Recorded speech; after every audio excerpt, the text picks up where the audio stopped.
Hello everybody, welcome to another video by Liminal Spaces Talks Music. So today we are talking about David Bowie's Blackstar, an incredible, beautiful album, really well put together. It's excellent. So Blackstar was David Bowie's 26th album, also his final album. He passed away a couple days after the album's released, unfortunately. It was released on January 8th, 2016, which also happened to be David Bowie's 69th birthday. He, of course, co-produced it with Tony Visconti, who had worked with him a lot.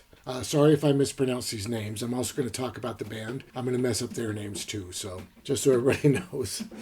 He used a group of jazz musicians that were working together in the area. It has Donnie McCaslin, who's a sax player, tenor sax mostly. It has Jason Lindner, who is a keyboard player, piano player. Tim Lefebvre, who is a bass player. And Mark Giliana, who is a drummer. And they're incredible musicians. Now, a lot of people, when they talk about this album, will talk about, well, it's a jazz album. He was experimenting with jazz. But I feel like the band made a very interesting point. I was reading something where they said, instead of getting rock musicians to try to do a jazz album, David Bowie grabbed jazz musicians to try to do a rock album. And I found that to be really true. This album isn't just a jazz album, and it's not just a rock album. It's this weird space in the middle that is so enjoyable and strange to listen to. A really good example of this, I feel like, is the title track, Blackstar. Blackstar opens with this really kind of offbeat, awkward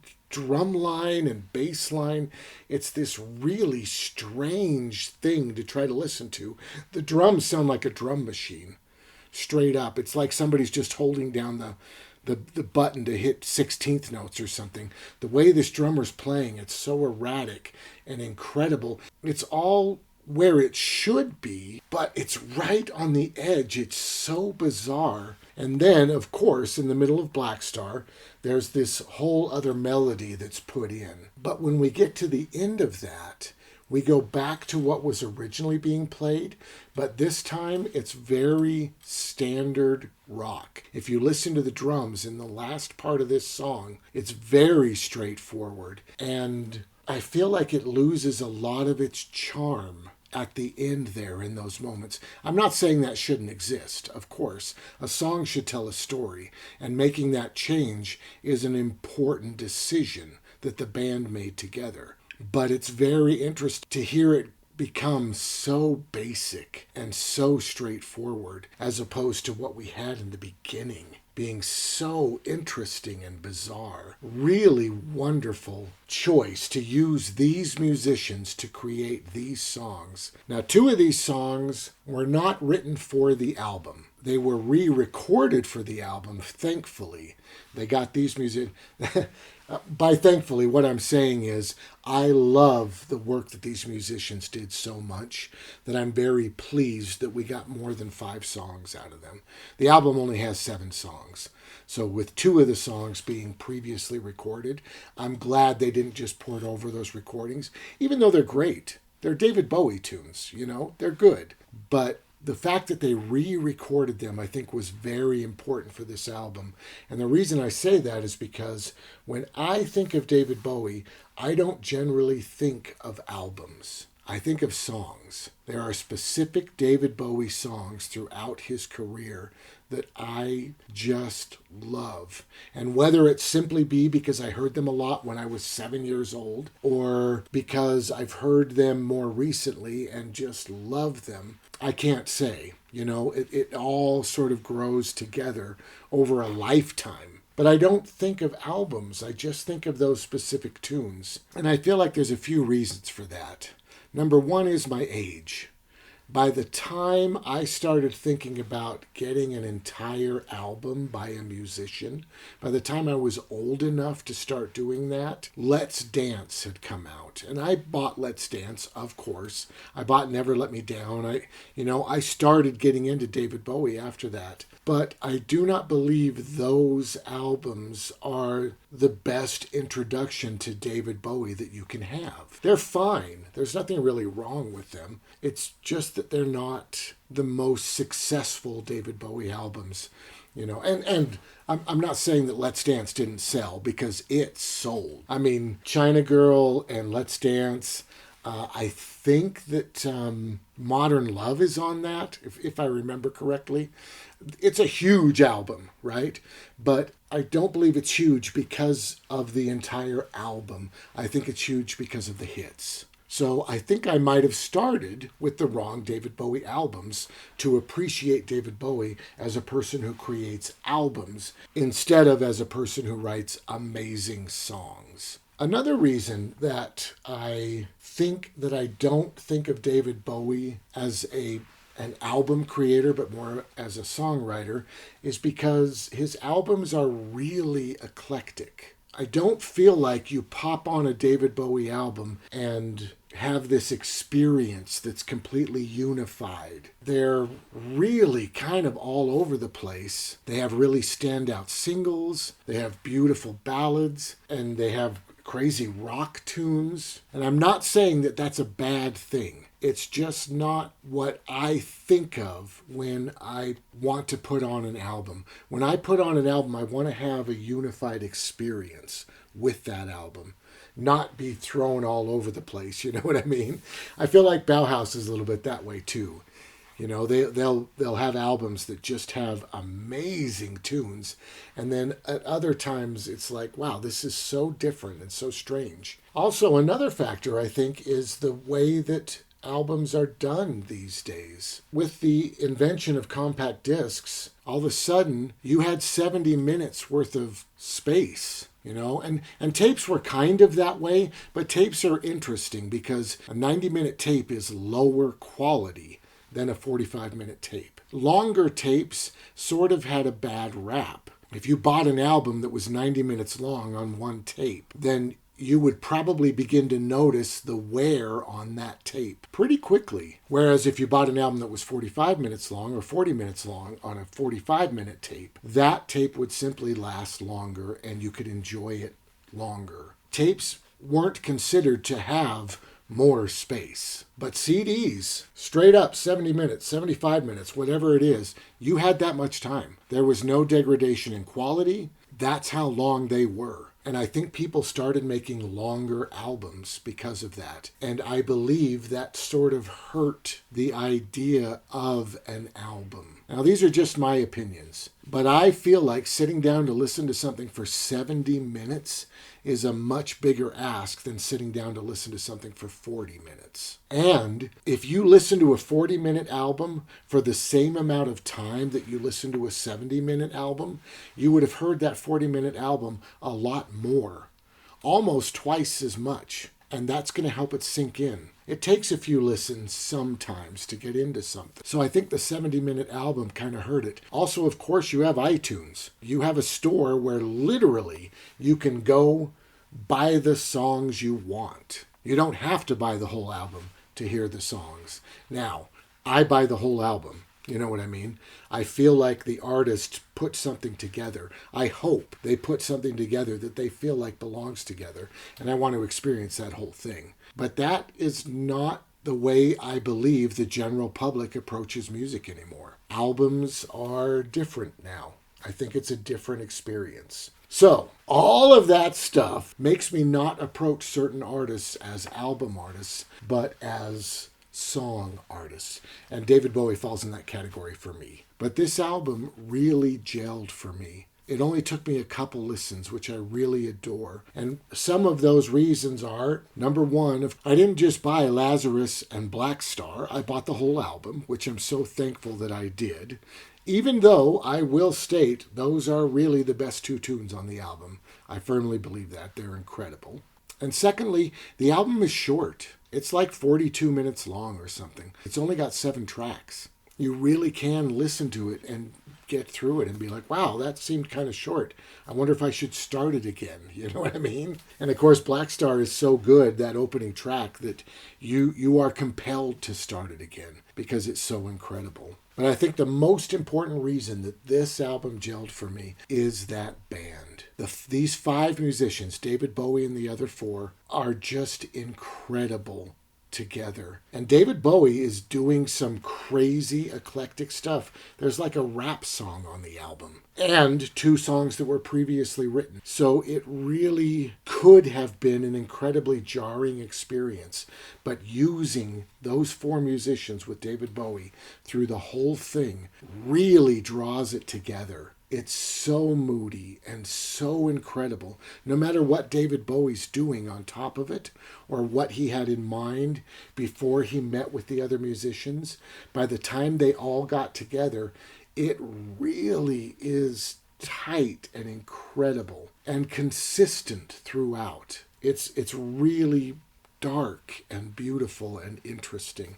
It's an incredible, incredible album. So I want to talk about the cover for just a minute. It's just a black star with symbols below it, pieces of a star. This is very un-David Bowie, right? I think I actually read this is the only David Bowie album that doesn't have David Bowie on the cover, right? Which is a very interesting choice. Now, I do have to say, I'm going to talk about the songs in a minute. I'm not going to go too much into lyrics for these songs because the fact that David Bowie knew he was dying and the fact that we all know now that he's dying, the only thing that we can talk about is he's talking about the fact that he's dying, right? And I don't know that that's true or not. It's just, everything is so colored by that you could say, well, the reason he's not on this cover is because he was so sick, right? And there was 2 videos made. I have no idea when a photo shoot would have been arranged for the cover, what he looked like at that time. I don't know at all. And I don't even really want to go into that stuff. For reasons unknown, this album was chosen to just have the black star and to have the symbols. Neat thing about the symbols at the bottom is it looks like it spells out Bowie, which is pretty fun. It looks like a B and an O and then a W, 2 symbols stuck together, and then an I and an E, right? It's pretty sweet. I think it's really well designed. It looks really nice. I really like it. Let's talk about this album track by track. So, from the top, we start with Blackstar. It is incredible. It instantly grabs you. It's so strange and so dark, and there's these crazy harmonies. And of course, the jazz musicians, are doing their thing. The music is strange. The singing is strange. It's really incredible. I read while doing the research that it originally started as 2 different songs, which makes total sense to me. I think what I read was David Bowie had created 2 different melodies and he liked them both, and then eventually he decided to put both of those melodies into one song, and that slowly became Blackstar. I don't want to suggest that he had 2 different songs and he edited them together, because that's not what happened. But this tune can be a tiny bit jarring. It has 3 distinct sections. The opening, which is just incredible. And then you've got this middle section, which I like. I feel like he carries over a lot of stuff from the first section and is constantly layering it over this middle section. But I do believe if this middle section was a song by itself, it would not be my favorite David Bowie song. I really do appreciate the lyrics. We already kind of talked about,